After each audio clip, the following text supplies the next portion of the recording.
Janji ini warna last. Korang masih susah nak cari colour tudung yang sangat sesuai dengan baju korang. Jom Hana tunjuk. Sebenarnya korang tahu tak, ada banyak je pilihan yang sangat sesuai dengan colour tudung korang. Sebagai contoh, warna ni. Warna ni adalah warna E-grade. Yang ni sangat sesuai dengan warna merah, warna pink, pelbagai warna-warna yang striking. Jom kita pergi warna next.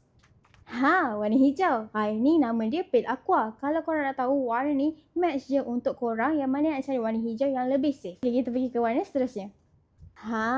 Ni colour wind chime. Okay, siapa yang penggemar warna kelabu nak cari warna safe and nak cari colour yang sangat sesuai untuk baju korang, ambil warna wind chime. Janji ini warna last sebab yang ni warna putih. Warna dia adalah bright white. If you guys yang suka warna putih tapi takut nak pakai warna putih, korang boleh pakai warna ni. Sangat sesuai untuk semua skin tone. Seriously, korang patut ada dekat rumah.